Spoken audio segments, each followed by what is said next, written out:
Welcome to the Tharuni Health Eye Program series. Today we will discuss another unique topic in the program, the history of optometry. So we have the honor of welcoming senior optometrist Mr. Mayur Varia from Sri Lanka Optometric Association, who will speak on this topic. Actually, he is a former chairperson of Sri Lanka Optometric Association and currently works as a consultant. So we warmly welcome you to the program. Thank you very much, Aranga. Mr. Mayur, the people generally knowledgeable about the spectacles, but their history is more extensive than might we think. So I would like to ask you as my first question, what is the real history of spectacles? Right, first of all, Aranga, thank you very much for inviting me for this series of programs on eye health and eye care. I would also like to thank your social media group, which has always been of a lot of assistance to us optometrists. And I have first-hand knowledge because nearly 10 or 12 years ago also, you all were involved in did a yeoman service to us when we had to do the first diabetic program and talking about the repercussions of diabetes to the public, and it was very successful, and part of that success was because of what you all did. Now, coming to your question of the history of spectacles, it's in my opinion a very controversial situation because you see, if you go on any social media, type in the words history of spectacles, what you generally would get is that spectacles were invented in the West, in Italy in the 1300s. But like so many other things, those of our achievements of the East and the technology has been suppressed or downplayed because Sri Lanka also has a very, very rich history in spectacles. You know, going back to the 1300s, the Gampula period, it is well documented, chronicled, and there is ample evidence that Sri Lanka had a rudimentary form of spectacles even at that time. I mean, it's chronicled that King Bonakbahu IV had complained that his vision was not very good, and a person had come forward and said that he could offer a contraption or a device which can be worn to make the vision of the king better. And you know, that technology, that knowledge would have existed for a long time, because as we know, you can't take a chance with giving something to the king. You know, you don't experiment with that because you will be punished even with death. So this existed in the 1300s. So that technology would have been there much before that. So yes, I would say Sri Lanka would also have had a history in spectacles which stretches way beyond what we think of it is, 1300s and even before. And you know, what is unique about our spectacle industry is, whilst the West had spectacles made of glass, we Sri Lankans had the refraction or the power on natural stones. You know, first it was beryl, but due to its scarcity, they have started using white quartz. It's polished, and you know, some of these craftsmen or technicians exist even today in the Kandy district. So spectacles have been made for the last 700-800 years in Sri Lanka. Of course, in that, after that period when the Westerners took over the country, everything died down, and then we see again in the late 1800s the so-called British apothecaries, who are really chemists, dabbling in spectacles, very rudimentary form of spectacles, and then that went on. But we should also note that in the late 1800s, 1891 or 92, it is mentioned that Sri Lanka had its own Sri Lankan optometrists. Right? Again, there is documentary proof. 1901, 1902, people from Sri Lanka went to England, because as colonies that was the epicenter of learning and technology, to learn opticianry. You see, and these are Sri Lankans, not foreigners who did it. So we have that. Then we come as far back into the 1950s and 60s. The pillars of the optical circles of that time were very far-thinking people, and they understood that there must be some sort of regulation Yeah. and regulating of optics so that it's evenly spread Yeah. and the services are even. So in 1961, the Ceylon Optometric Association was established, which is the first in Southeast Asia. Okay. So way before India, Indonesia, Malaysia, the big countries Yeah. had anything of this nature, we had an organization to represent optometry in Yeah. Sri Lanka, Yeah. which of course over the years have grown, and today is the presently only internationally accepted and respected organization for optometry in Sri Lanka. Yeah. We have, I believe, membership of the World Council, which is the governing body, as well as the Asia Pacific Optometry Council. Oh. And it is an ongoing process. Yeah. And today we are representing the industry and the profession, which is, I feel, a rather unique situation, Yeah. because they look after the business aspect as well as the education. Sri Lanka in the 60s at the Vidyodaya Pirivena Yeah. had a BSc in optometry, right? And then the gold standard at that time, which was the Frick and Fleeman course, Yeah. was again available in Sri Lanka. And we still have a few people who did those early educational courses Yeah. and excelled in them. Yeah. So we have a very, very rich history in optometry in Sri Lanka and in spectacles. Wow, that is a very good explanation actually. That means we had a very great past. Oh yes, Yeah. we have. Okay, my next question. In the past in the Sri Lanka, we have heard of the word optician. But however, now we don't hear it much. Why is that? Well, Shiranga, the word optician covers a whole gamut of areas. Yeah. But with the advancement and the sophistication of the profession, Yeah. now it has been divided into various other names. Now, a new name that is coming up is a person called optometrist. Yeah. Because with optician, it was optometry was not really the thing, it was opticianry. So the refraction or the vision testing was done, Yeah. and then the lenses and spectacles were dispensed. Yeah. But today, with the sophistication, it is divided into two separate units. There is an optometrist who would check your eyes, refraction, all that. Then there is a dispensing optician who would give the spectacles as per the prescription that has been brought in. And both aspects have developed to such an extent Yeah. that no one person can be an expert at both. So it's two completely different words today from the word optician of the past. Yeah. Then that's where we stand today.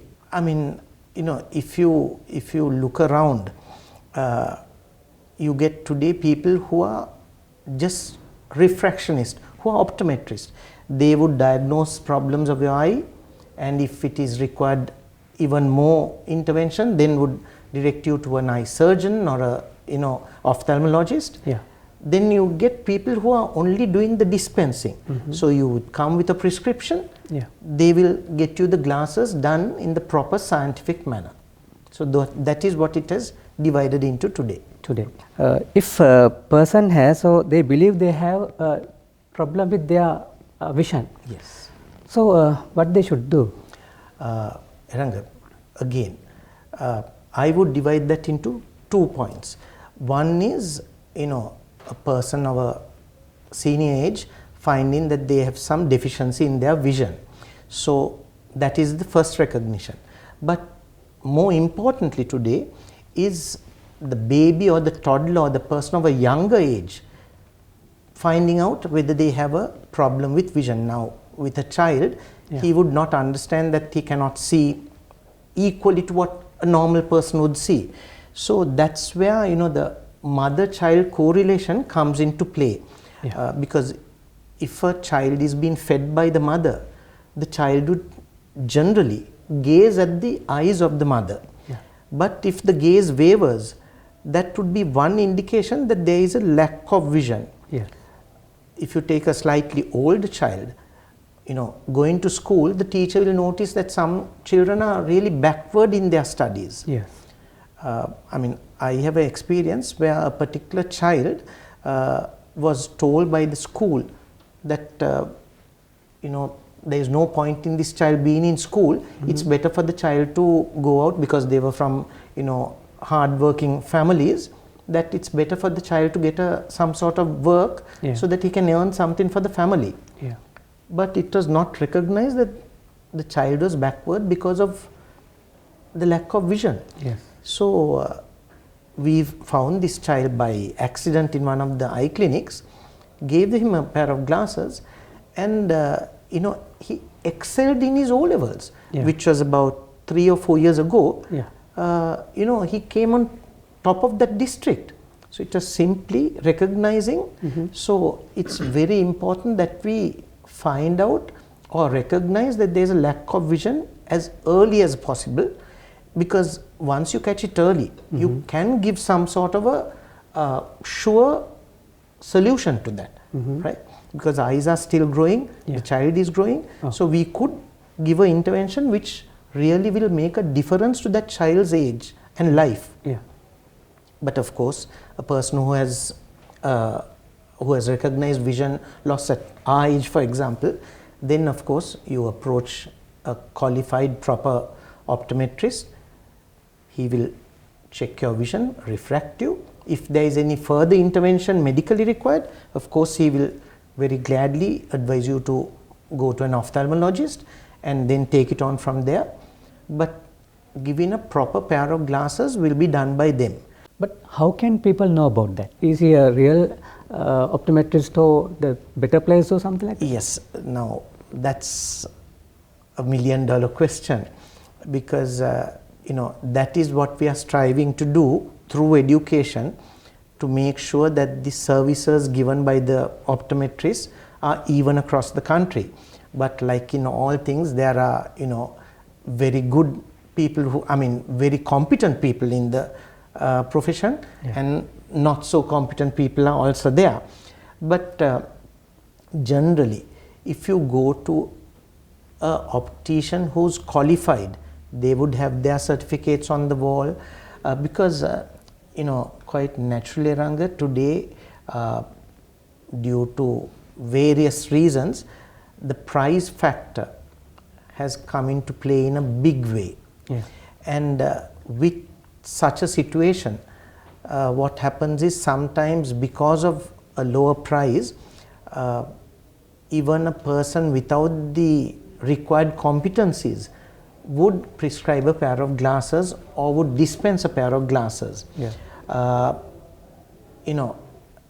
If you get something cheap, there is something that is not enough. Cheap things no good is what we all know of. But generally, if you go to a competent, qualified optometrist, he will give you a proper prescription. He will also make sure that if you need any further intervention, that you will be directed to the required ophthalmologist. He will make sure the prescription is correct, which will you go to a dispenser. And dispensing is not just giving you a pair of glasses. There is a whole science behind that. You give the glasses which are not made to your pupillary distance. You can develop even squints. And we have seen that happening quite often.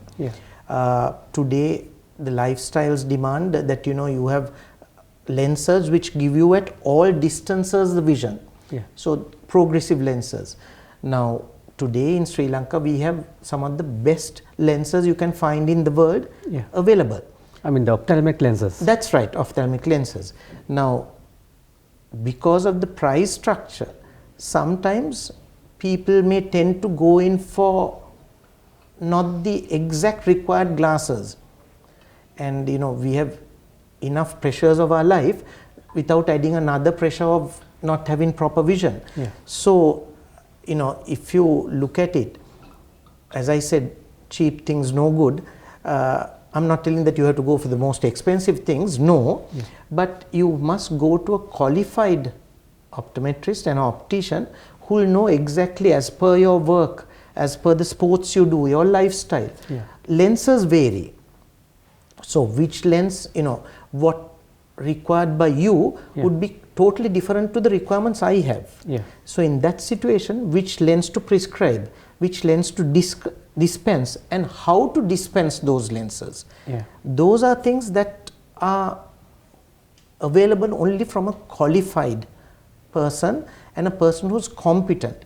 So just having the price alone is not the only criteria. I mean, you wouldn't, if you are to get some medicine, you wouldn't go to a wayside place and buy the medicine. You go Yeah. to a Qualified doctor. get it prescribed, go to a qualified chemist or a pharmacy, Yeah. and get it from there. The same thing matters to us, because you see, if you go with the wrong glasses and you do some harm to your eyes, Yes. getting it back is very difficult, if not impossible. Yeah. Right? So, that is all we have for the rest of our lives. Yes. 60, 70, 80 years. Yeah. This is all we can do. And I mean, there are innumerable occasions where the children have got the wrong glasses, Yeah. and they are affected for the whole life. Yeah. You see, I mean, there is a common misdemeanor that if you go to the so-called optometrists, opticians, you're paying very much higher. Yeah. But yes, in some cases you would be paying higher, but that is because the services that are given Yeah. demand that cost. You see, I mean, you can have a little wayside place where you'll wear the glasses. If that doesn't fit, wear another one and see. Yeah. Go somewhere down the line, you'll be able to see slightly better. So that doesn't mean that is the glasses that you require. Yeah. So, these are the things that we have to take into consideration. Like all things medical, Yeah. price is important in our lives, no doubt about it. Yeah. But that is not the only criteria you should go by. Now, take for you wear a pair of glasses. Now, if you don't have those proper glasses, Yes. what a lot of hampering it will be for your day-to-day activities. Yes. Right? Now, most people don't understand that. They think, a pair of glasses is just okay. If you can see it, that's good enough. Yeah. But that is not the case, because you just add another obstacle into your day-to-day lives when you should not have it, because technology is available, the way is available.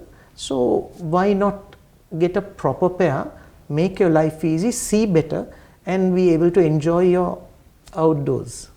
Whatever we say, people consider in terms of money. That's why they are always using reading glasses. So if you have a message for people who are wearing reading glasses, Yeah. this is the time. You see, our life is not restricted to 17, 18 inches. Our life is much more. Yeah. Our requirements are much more.